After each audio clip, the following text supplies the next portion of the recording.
Episode 03 of 1001 Stories of Finance, or Questioned Before Dawn. It was usually well before dawn when Mrs. Sulia rose each day to go to the fishing spot and buy fish for her market shop. She moved with the quiet efficiency of someone who had done this for years, preparing for the trip as stillness lingered outside. On most mornings, her children, Musa and Murna, were already awake, watching their mother with concern. Sometimes they accompanied her to the fishing spot, but whether they followed or stayed behind, the twins always asked the same question. Mama, why do you have to go to the fishing spot so early? Mrs. Sulia never tired of answering, patiently, as though she expected the question every day. She said, I have to meet the canoe fishermen early when they offload the first round of fish caught overnight. If I'm late, I'll be left with what others have rejected, and that would mean buying poor fish and selling at a loss. Musa and Murna nodded, partly satisfied, helping their mother as much as she allowed. On some days, she went alone, leaving instructions and trusting her children to manage the home until her return in the evening. One afternoon, a customer approached her shop.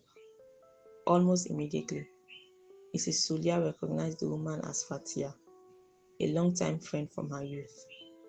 Recognition sparked a warm embrace, laughter and memories flowing freely between them.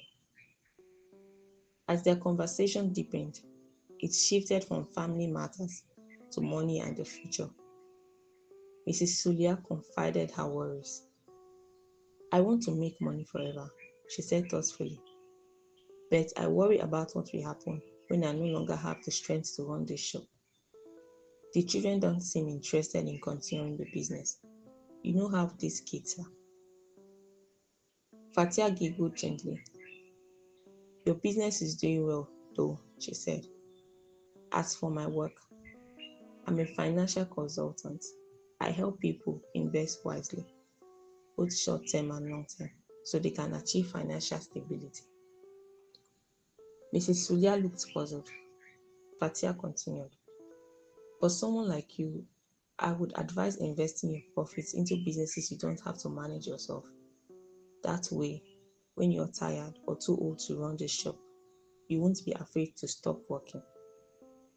The words caught Mrs. Sulia's attention immediately.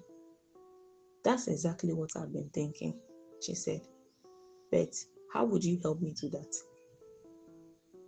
Fatia patiently explained the importance of investing wisely and avoiding schemes promising quick wealth.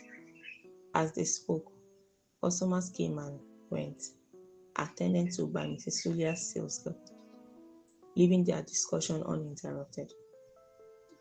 Mrs. Sulia mentioned a group that had recently encouraged her to invest with them, but she hadn't yet, unsure what it truly meant. Fatia raised a cautioning hand. Sulia, you must be careful. Many investments out there aren't what they say. Let me help you verify everything before you put in your money.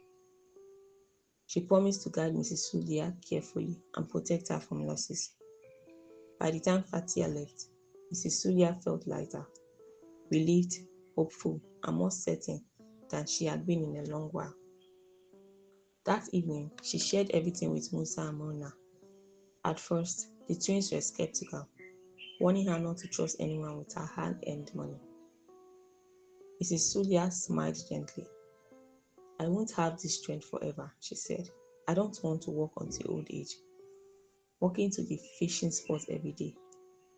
I want to be comfortable when I grow older, even if I no longer run this fish business. After careful discussion, Musa recalled a finance story he had recently read, one that closely aligned with Fatia's advice. This helped Mona understand investing better, and together they agreed it made sense. From that day, Mrs. Sulia planned carefully. She started investing small amounts, always consulting Fatia before committing to anything new. She remembered both her children's warnings and Fatia's advice.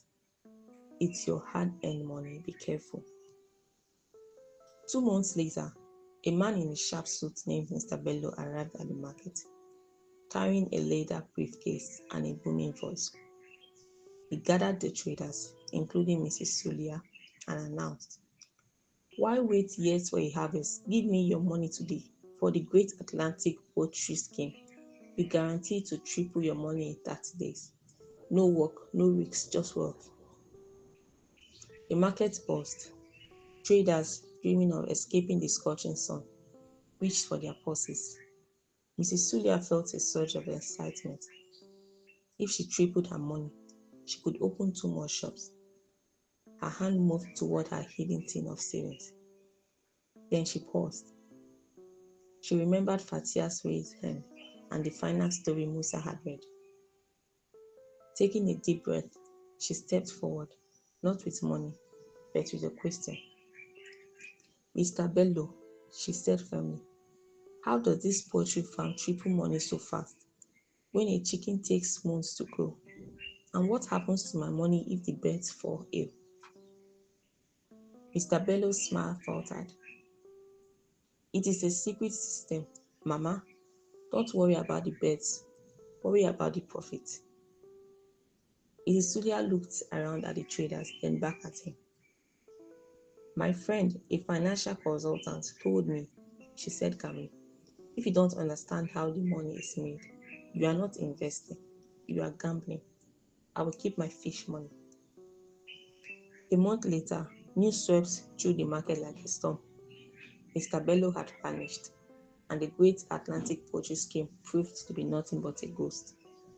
Those who rushed in were left with empty pockets and bitter tears. That evening, Mrs. Sulia sat with Musa and Murna. She was not only relieved to have avoided Mr. Bello's deceit, she felt empowered. She had consulted Fatia often and invested modestly in verified businesses that paid steady, honest results. "I won't become a millionaire overnight," Mrs. Sulia said with a smile. "Fatia says sound investments are a long-term game, and they are real." With each careful decisions, Mrs. Sulia grew more confident that when old age finally came, she would live comfortably, secure in the knowledge that money would still come, even when the strength to work as hard as she once did was gone. Keep enjoying the episodes of 1001 Stories of Finance at 1001storiesoffinance.wordpress.com.